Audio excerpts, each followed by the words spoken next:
to blue skies as I lay next to you. Feel alright in the morning after sweet dreams of forever loving you.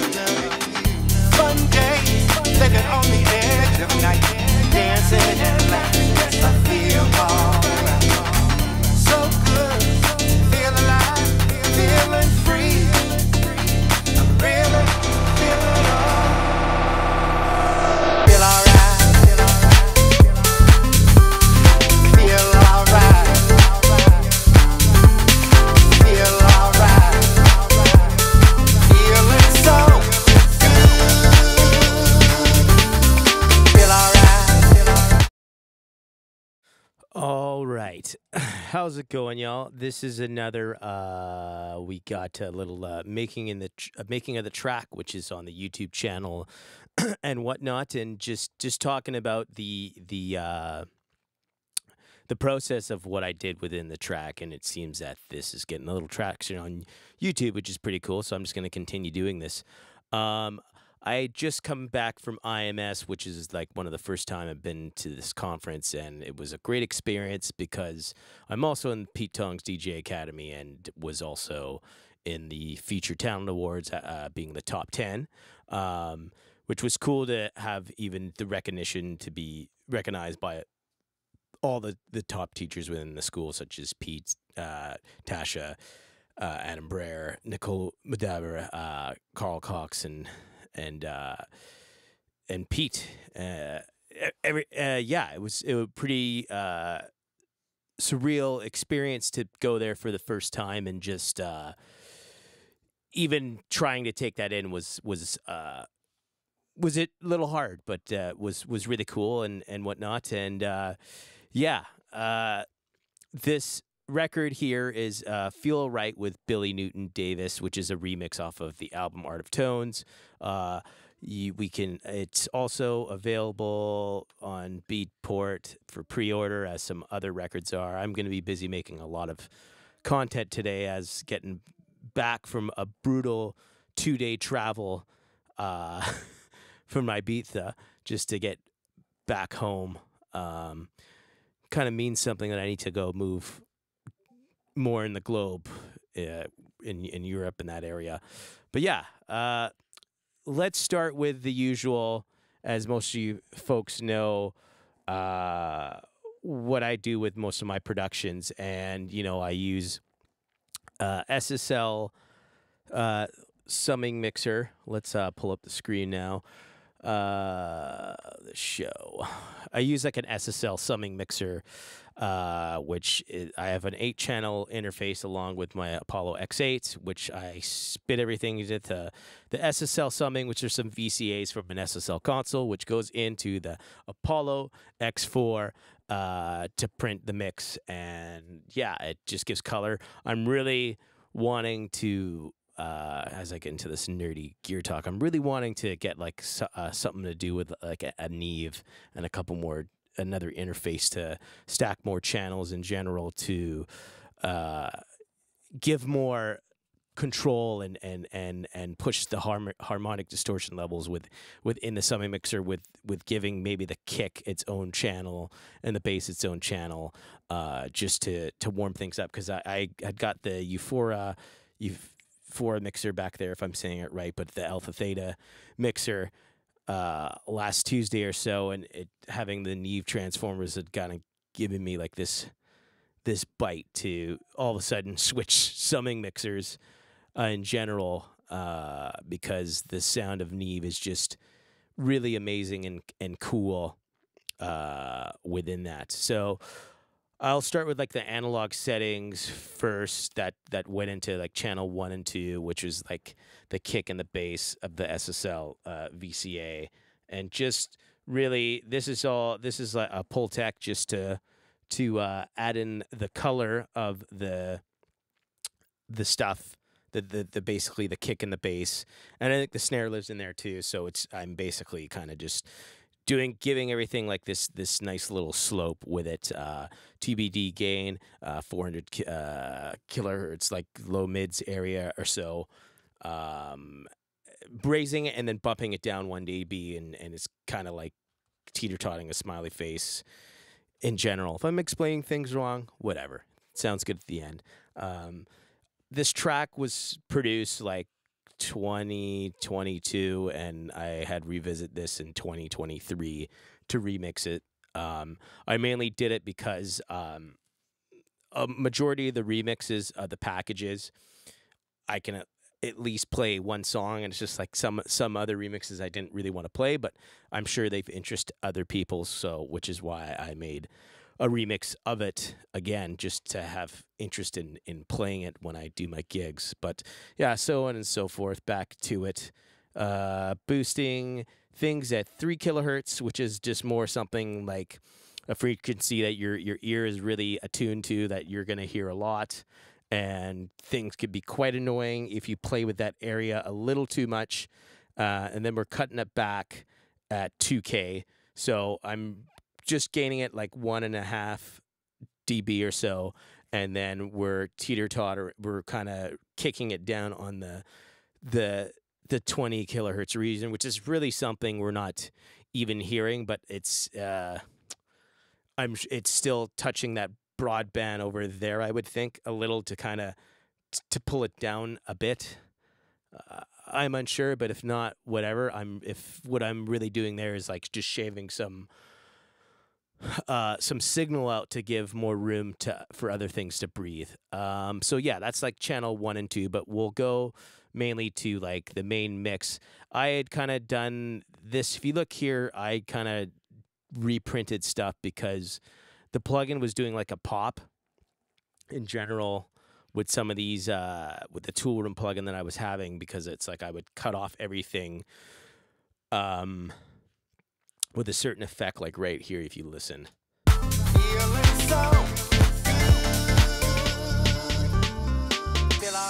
I don't think it's there. It's more like in this area.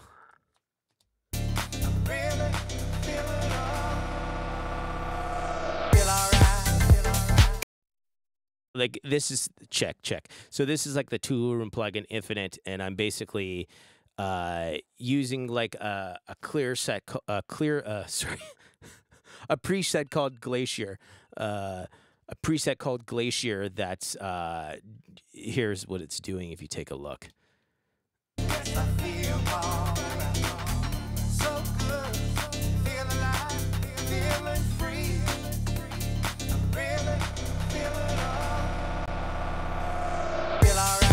And basically, the reason why it's like I'm doing it that way and bypassing it, because it's, if I'm going to use it throughout the mix, even when it's I find with this plugin, if you have this over the mix and it's still going, it's kind of like screwing with what you've done within it. So I try to disable it within a majority of the song, but it's using the delay, the crunch, and the reverb, and the LFO, and just doing like a really cool effect of like just bringing you in and out. And then as we go, we're using a fab filter, just cutting it off at 200 hertz of the side frequencies, basically the side frequencies of our lows, and I'll show you exactly why I do this. And if you'll see here, let's do where there's more bass, so it's better to. So this is with the fab filter thing on, and now if you turn it off,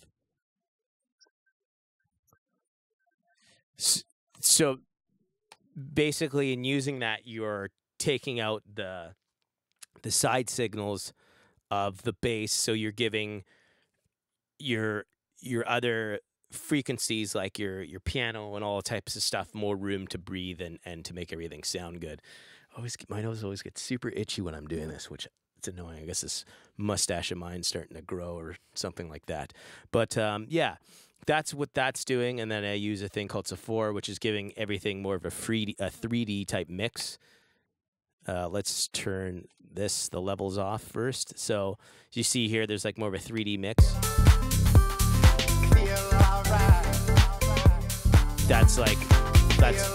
This is without, and then with.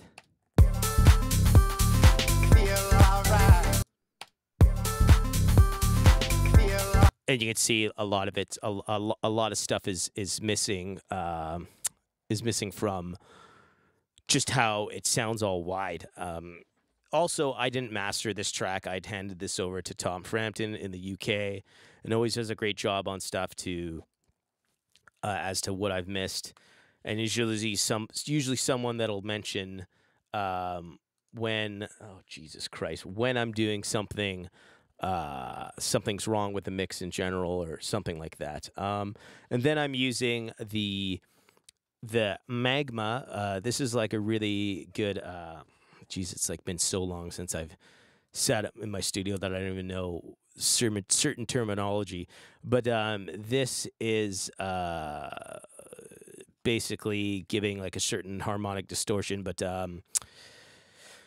I'm sorry if I'm trying to really educate people how I can't name certain things. But this is basically just giving this a certain kind of like distortion, but a pleasing one, and pushing transformers. But if you listen to this, this is what it's doing. That's with it, and then without.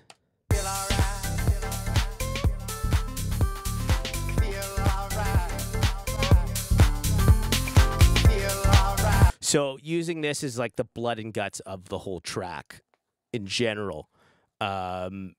It's a great plugin, and it's just like the beauty, even just like with the beauty. Oh God, no, the beauty in general will do kind of glorify things in that kind of higher end stuff, and then the beast is glorifying like the kick, and in general for this to like work nicely. Is giving the summing mixer the right amount of gain, and I'm almost turning the whole mix down and raising the mix up with this, so that it's works nice with the punchy of the plugin.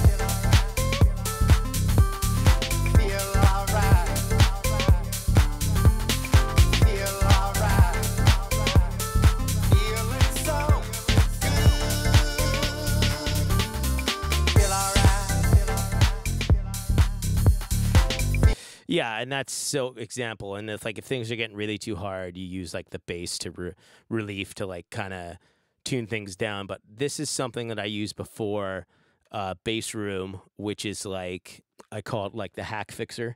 This is so like Bass Room is just something I use so I can take way less time in when listening in the car to get the low end right, and this is something that'll get the low end right away.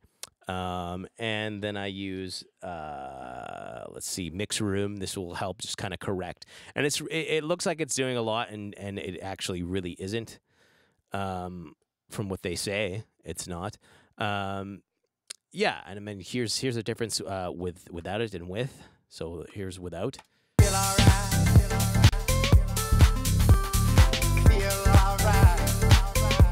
Right, so it's a very big difference to becoming more of a professional mix after doing all what I've done to it first. But this is something that's put on last. So I'm trying to mix everything as best as I can within the additional area of the track. And then once we're ready to bounce down, we bounce out first, and then, excuse me, and then we throw this on the track. You can even just, I'll even bypass everything that's on it, and you'll even be like, wow, this is nothing without the stuff, right? And everything that I'm doing is really not a lot, right? Here we go. Let's just tune these all down. So that's without, and then with. Let's just do it while playing. So 1 second.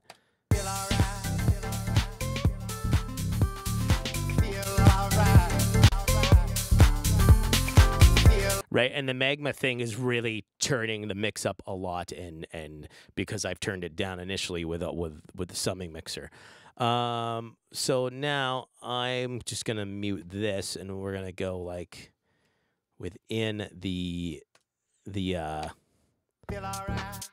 actual track, and just say what I've done. So like we'll start with the kick, and the kick I'm just basically I'd printed this with the SSL and going at like 100 kilohertz, which is usually what I do with a kick drum. Then it's like it's more of like it is the body of the track, but it's just I like to EQ my kicks at 100 kilohertz, and then pull things down to 135 to make the smiley face better. Am I saying to do this? No, not really, but it's up to you how you do your stuff, and it works for me. People support it. Cool. Yeah. Here, right here, I'm basically side chaining 58 hertz with the bass. So the bass is basically colliding with this frequency here. So I'm basically, you can see here, right? We can see here in general. And then I think before even doing this, I'd printed this at like -18. It is reading -0, but everything's like going at -18 before it hits the summing mixer, because that's kind of the best decibel level to hit analog, tickle analog at a certain way. Then we have our initial just claps here.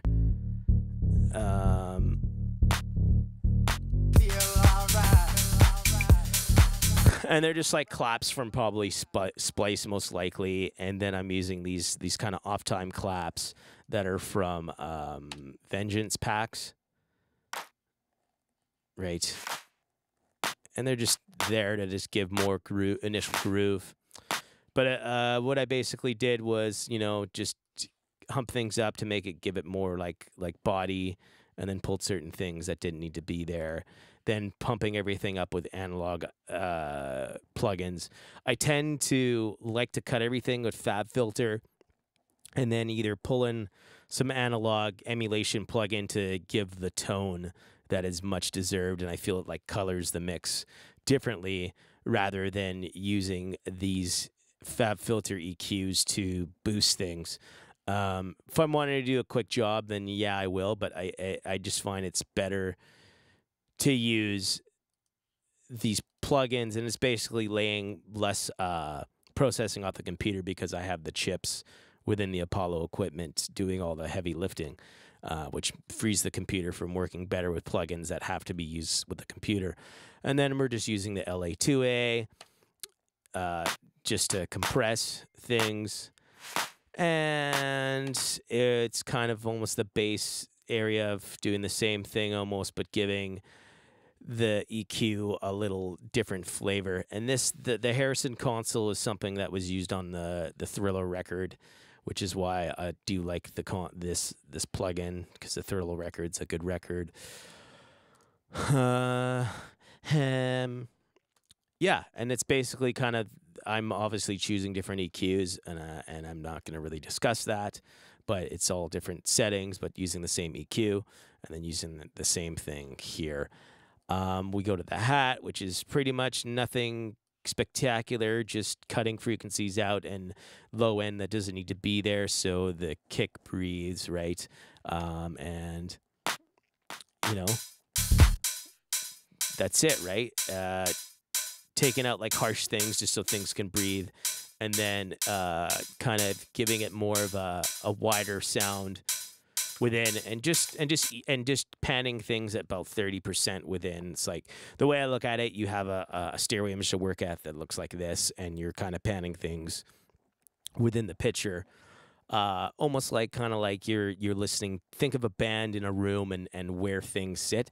It's obviously not the same thing as dance music, but you know, it's like when you're back in the day, if you were mixing records, look how I go down the turnpike of just talking about different mixing. But back in the day, when you would listen to a band on a record, the mix engineer would pan everything from how he's looking at the folks in the room, and everything would be panned where they are. So initially when you're listening to a live band record from back in the day, not so much now, but sometimes the mix engineer is really giving you an image of what he or she was envisioning within the mix of where the people were. And this is why usually the vocals right in the middle most of the time.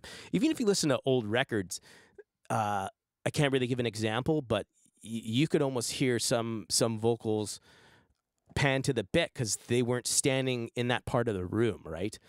But you know, just dance music in general, it's like, yeah, you got to pan things a certain way because you know it's certain things are really important. Like your basses live up at the center because they're taking up all the room within the stereo image, and you know you got to side things out as I showed within that mix there. And then we have, sorry, we start talking, we get more into this, and I don't want to make this video too long because I have to get in to do another one and you know, get ready to pick up my kid at school and stuff. But this is like more of like the off time snare thing here. And really just giving like more of a low, kind of a low mid hump, just so it's gives it more body, and just taking out certain low end that's not there, that's left for like the kick and bass to have fun there, and just carving things out and then carving things in with the Harrison. And the distressor is like the beast.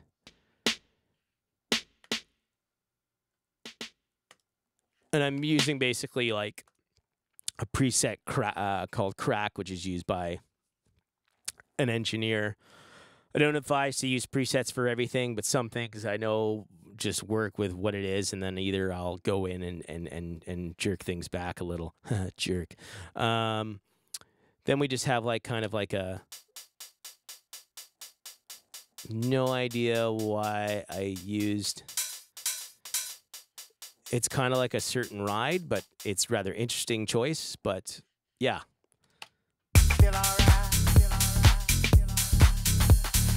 feel alright, feel alright. Yeah, I have no idea because I have this hi-hat, which is, I have no idea why I did that. But it's rather interesting looking back on it. I kind of knew this was going to happen, but we won't talk about it. Yeah, so as usual, just cutting things off that don't need to be there, which I should just took that whole instrument out. Doing the same thing here with rides. No, that's like a clav. Never mind. This is a ride down here, but this was a cool instrument to use because I wanted something that was a little funky.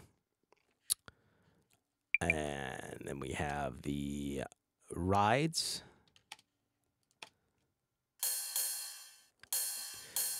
A dance music track is never a dance music track without a ride symbol. Then just using the imager to kind of like widen things out. If you really listen carefully, you can feel it do the image. Here, let's take the picture away so it doesn't seem that way. So it's like, that's without it. That's without it.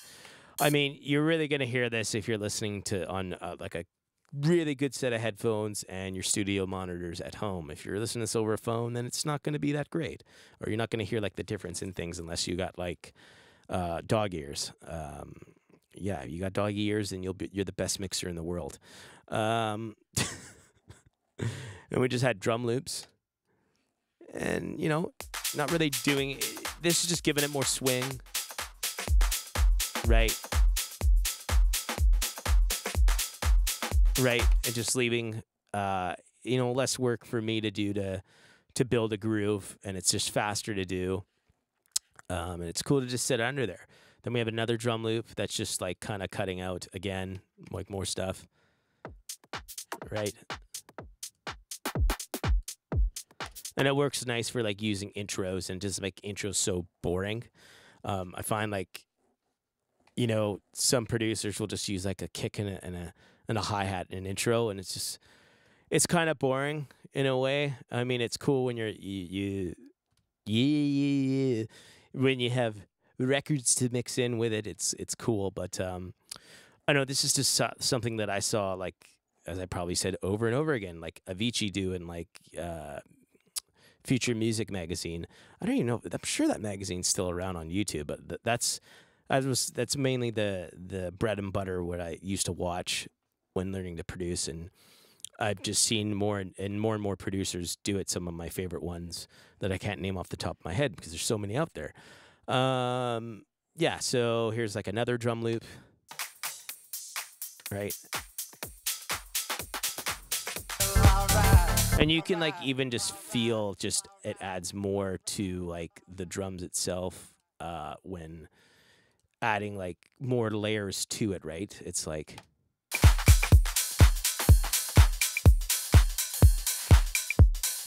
right. It even kind of like helps like certain like low high mids of the kick that are in these channels even boost the kick up and the claps. Because I mean, from what I'm doing, it's not super prominent in there, but yes, it helps. It's just like adding a pinch of salt within your ingredients of your food or something when cooking. Because if you use too much salt, it tastes bad, right? Right. So, oh God, not the freaking click track. Then we move on to like, you know, cymbals, nothing crazy, just doing this, you know. I really got to get through this video soon. Let's see. We're at 25 minutes, which is great. So basically here I'm adding, these are auxes, and it's just the drums living within the aux here. And what I'm doing is just cutting out frequencies that don't need to be there. And I feel like a thing when you're doing these type of like aux channels to just cut two frequencies from like your low mids and high mids area and highs and whatnot. And it helps to kind of just color things a little more. You can even like hear like it all of a sudden gather a little more high end, and I'm actually using subtractive EQ. You'd be surprised of what subtractive EQ does. A lot of people think that it's not making things brighter, you're making things darker, but really you're just pulling things out of the way for letting things to breathe. So it's just like it's almost like someone having too much ego, and then you're letting the person with less ego shine because the sun's starting to come on them.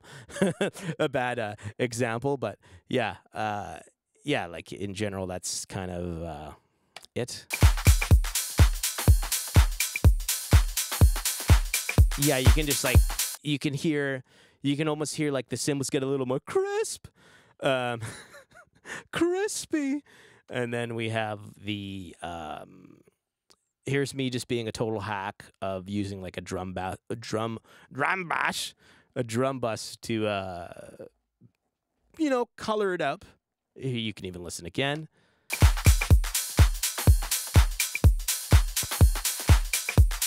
So really the compression's giving like more movement, and you can almost hear like the pumping because there is a lot of, I think it's like 3-to-1 that I'm using here or something like that. Yeah, so it's like it's using like a 3-to-1 ratio with a threshold of +8, and a release, a very quick release, and kind of a slow attack. I don't know if I'm saying it right, but yes. Then we move on to like the bass here. I think this type of these are here for a reason. Let's see. I don't know why it's bypassing certain areas. Yeah, so like this is just for the intro, why the bypass is there. Just so it makes the mixing more smooth or whatever for the record. Oh Christ, not this crap again.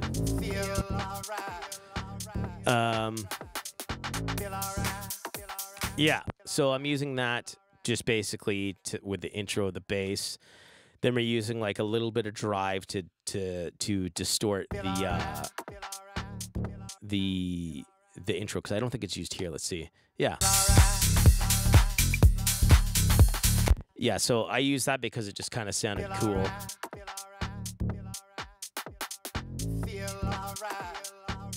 So really, it's like it's not adding too much, but it's like adding a shade of like color of like a pencil crayon or something. It's like when you're like Bob Ross and you're bringing the paintbrush and you're just lightly putting in colors, and ooh, it's going together very nice.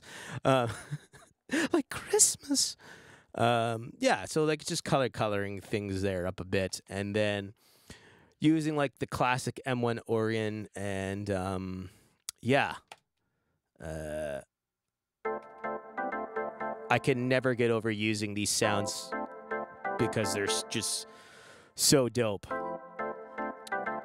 Oh, sorry, I kind of forgot to talk, and basically I printed this out for the bass. I think what I was doing with the bass was going like around 50 hertz with it, with a Neve plug-in, and then printing it. I use Fusser now because before I didn't have Fusser at the time, which would block out clashing frequencies, and it was annoying because I don't want to print things, so I want always kind of like as much per se freedom of changing things if I want to go back in the mix, rather than coming back on it and knowing that it's printed and then I have to dig out the print and go back in and do it. So in general, it's good because when you commit to something, it's like you got to move on and not go back, because you're really screwing a lot of things up, which can kind of be hard when being in Pro Tools, or just being someone that's committed when you're like collaborating with people that don't understand the process. They're like, well, I want to go back into this part. And you're like, well, no, we can't really go back because that was part of this process. Once we leave this process, we can't go back to it, or you're just making more work for no reason in general.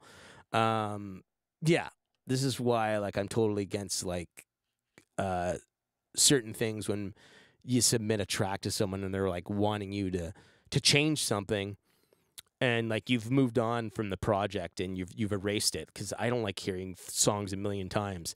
As I've remixed this over again, I've heard it a million times, right? I mainly get more love for my tracks when they get played out and people are liking it, versus like I've heard them like, oh, cool.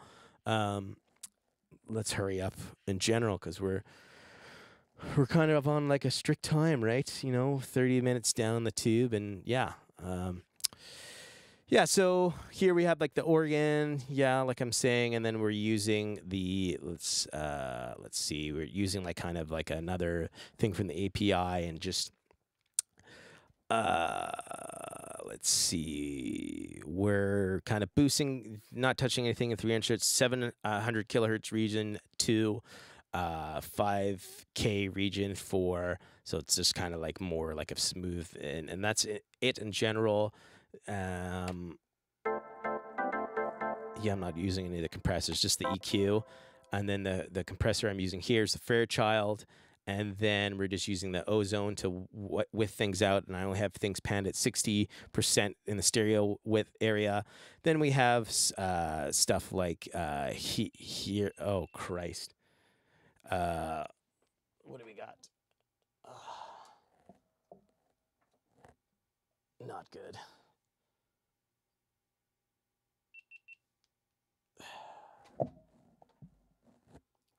Cool.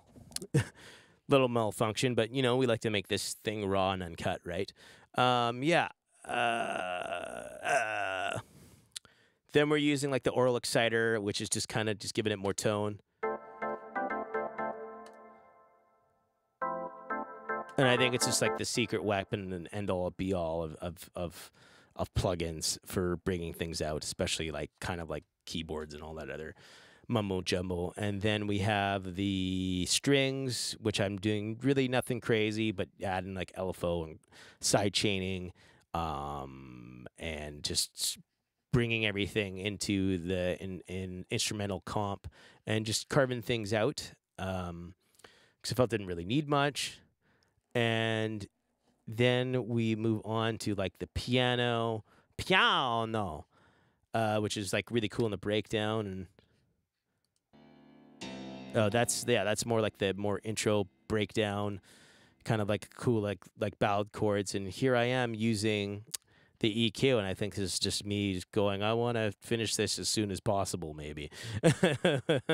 Adding that, some people just want to get things done. And then, yeah, and I'm kind of hitting things over with effects in general, which I'll get down to there, and then using just the one knob to in different parts. If we go into the automation, it's just basically to kind of like bring things up in the climax, right? It's adding tension, right? Because it's just really... okay. Not sure what's going on, but it's because I'm soloing things. Yeah, that's why. And you can even hear like the Infinite plugin working in its magic with all the crazy delay, right? Then we had like the melody, which is like really popular with right now with Peggy Goo's tracks with like the guitar effect. And everybody wants to hear nostalgia nowadays, so it's like if you have something that's familiar, then everyone loses their shit because it's so fucking cool. Then we just... I sound so negative, but like really I'm not. It's just like I'm wanting to hurry things up and I got other things on my mind to do. There's only so much time you got in a day when you're back home. Yeah. And yeah, I'm just using kind of like the SSL to carve things up to be like heard a little more, boosting things 3 dB up, but with like a 1.5K boost, giving it a bell. Then here like 2 dB, 4.5, so and giving it more of a wider band of like, not really, but you can even see there it's like it's still like kind of like a bell curve but more wider in its own league. And then just like the vocal, I use like, I took the dry vocal and then I EQ'd it. So this is like a vocal that I recorded, and I just basically just make sure to take out certain dirt that's there, trim, because I think mainly everything was cooked in with compression and whatnot, and then maybe just adding like the infected mushroom to give it a more high-end, more trim to fit the mix more, like a high-end thing. And then we have like the verbs that are for, I think, obviously for the vocal and delay. Let's just do this. And this song, the original has a lot more to it, but I figure it's like use the feel all right because everyone wants to feel all right, you know, using that just vocal over and over again because not everyone's feeling all right. Yeah, and then using the whole verse within the song and just getting back in there for that club dance mix stuff, right? Oh, Christ. Now we're seeing the beach ball, goofy beach ball as it spins. So this is just the hits fill verb, which is used on a lot of like old school records, like Marvin Gaye records, and just like they're putting the speaker in the room and they're recording the sound with two mics to make a stereo sound. And basically, I think what I'm doing too is I don't think I drew much automation. Oh yeah, so like within it, because Billy would have some stereo vocals, I would probably pan things.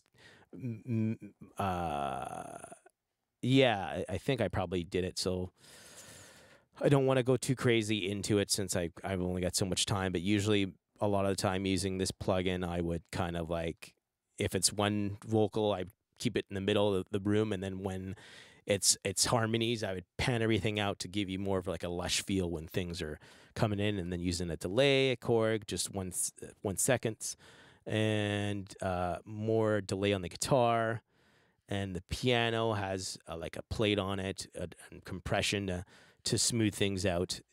There's all sidechain compressions every time a signal hits like these rooms and delays, so it's like it cleans things up a little bit and not letting things spread out all over the mix, but giving it that right, I guess consistencies is the right word. I don't know.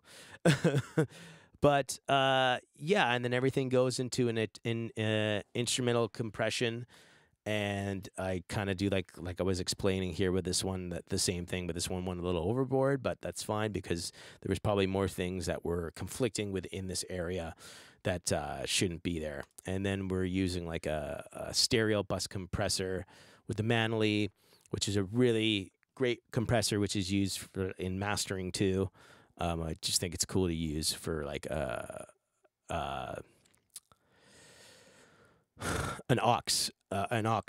auxiliary kind of area to boost things up. Thanks for tuning in, and I'm probably going to make another one later today if I can. But make sure to like pre-order the record on Beatport. I really appreciate it. It's crazy coming back from IMS with such a surreal experience, and feeling like things are going to expand more into the career. And really, it's just keep. Let's get a little more screen here. But just like, it's all about just staying positive and doing the work all the time, in general, you know. So just got to keep doing things and keep on with them. And, you know, it's like when there's this thing that they're saying, it's like, you know, you're doing things, you're not seeing results, and it's always been like that for me, and it's cool to see results, and, you know, maybe there might be, I hope there's not a space like that again, but, you know, things like that happen, and, yeah. But I'm really thankful for what has happened over there, and I seem to just be getting more and more good news, and I can't wait for more and more good news to have. And, yeah, I'll have the link in the channel for everyone to pre-order and stuff, and please, I love your support. I'll see you soon on the next one, and I'll probably make one in a bit. So, bye-bye.